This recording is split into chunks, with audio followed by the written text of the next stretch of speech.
Today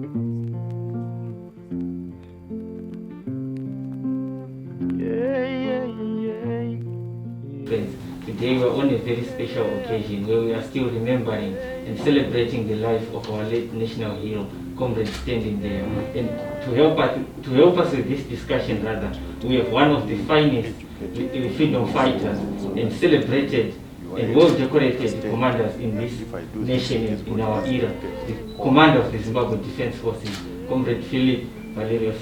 Commander, thank you very much for according us this time to interview you and ask you questions pertaining to our late national hero. We thank you and feel humbled to be part of this discussion. Thank you very much.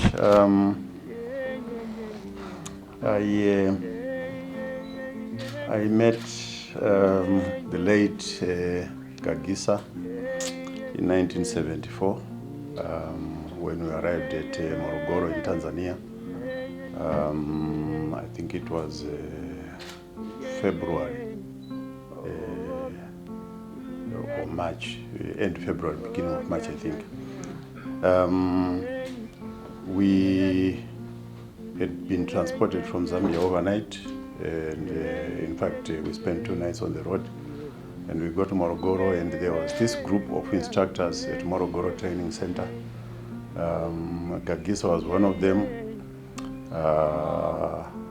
Brigadier General retired Nleya was another. The late Skoge was another. The late Major General Maseko was another. And the camp was under the command of the late Sam Fagasi. Gagisa was responsible for physical training and also tactics. Small body, but very active. Very active. And when we got there, we didn't know initially, but he had been nicknamed by a previous group that they trained, and his nickname was Doko.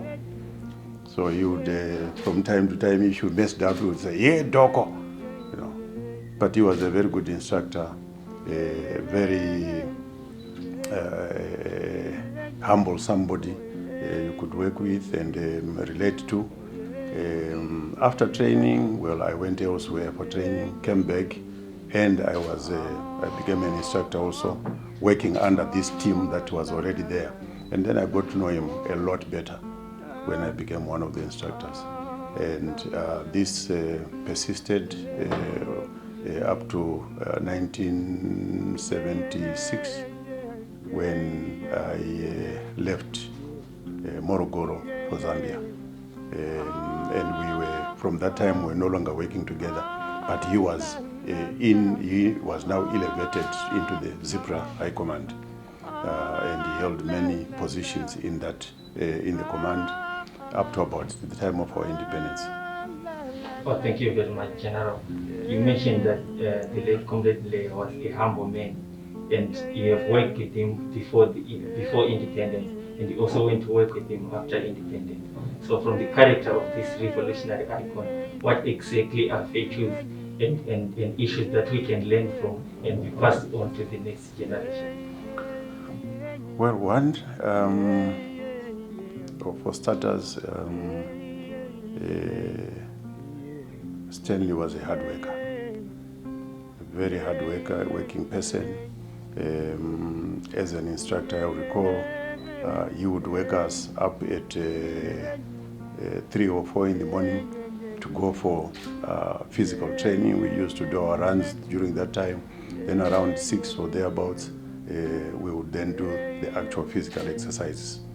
The running was to warm us up and then go into. And Stanley would wake up at any time when he needed to and do what needed to be done. So he was a very hard worker. From being an instructor to being a member of the High Command, he remained hardworking. In 1980, when we came home, we went into assembly points, and again, Stanley remained Stanley, a hardworking person, humble, hardworking, and patriotic. Our defense forces are known as the chief custodians of the revolutionary legacy. So from your informed perspective, how is the the Defence Forces of Zimbabwe, that consolidating the legacies of all revolutionary icons, including the late Comrade Nleya? Well, the first thing that we have tried to do is to remain focused on why we went to the liberation struggle, why we participated in the liberation struggle. And remember, this was an issue of one man, one vote, where black Zimbabweans were not allowed to vote by the colonial regime.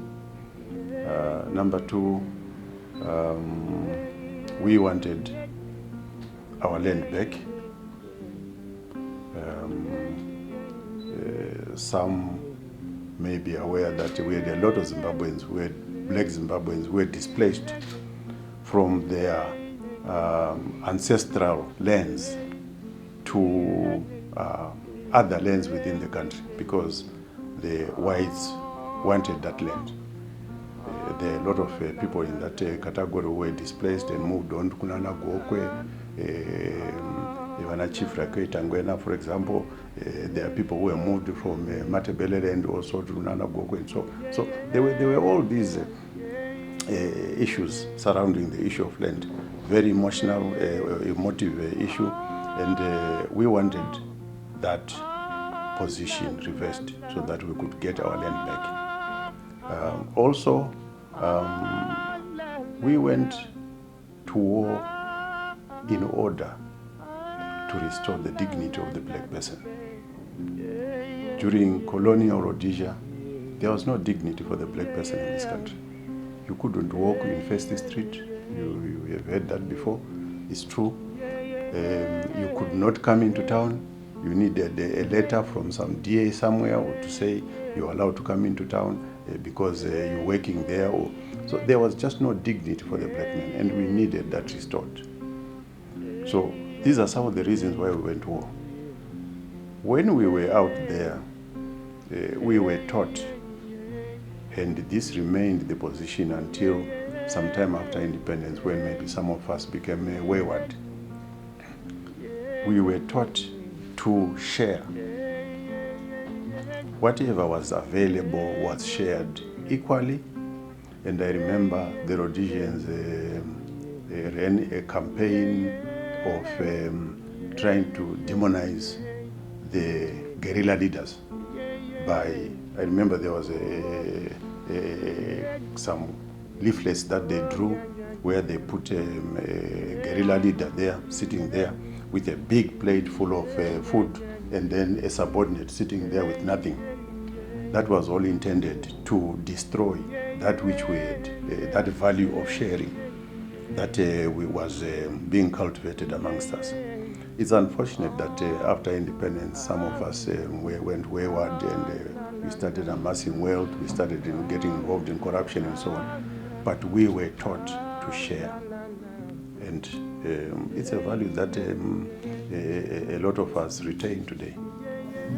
Well, there's a saying which goes like that, iron sharpens iron. But you, from an informed perspective, being a former freedom fighter, how best do you think the nation can continue to produce more generations of selfless and gallant cadres like the late Comrade Nleya? Well, we need to come up with strategies to educate our youth. I think we made some big mistakes from 1980. For example, if we had undertaken a proper national service strategy in this country, our youths would have been properly educated. They would have been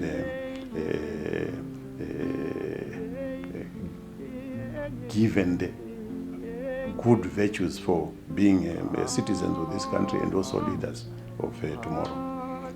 We lost an opportunity there.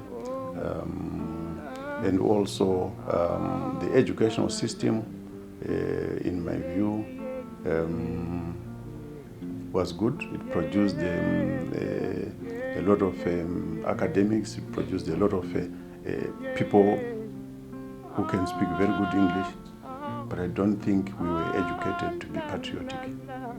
We lost, again, other opportunities in that area. We were not educated to be self-reliant.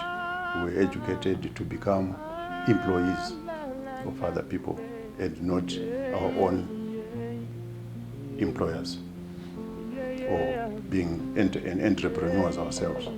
Still on the same issue, there's a rising concern that there's a poor documentation pertaining to the liberation struggle and those who participated in it, such that now there's it has paved way to some people whom I can label as mercenary and paid historians with an agenda to distort and rather demean the role played by revolutionary heroes and the liberation struggle in itself. So you, from a perspective as a security person and a security guru, how can this problem be evaded? Well, it's true.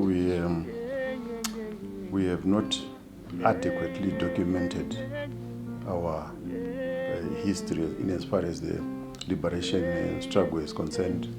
And this is an area that we need to address, because yes, there are people who are writing about our liberation struggle who never participated in the struggle.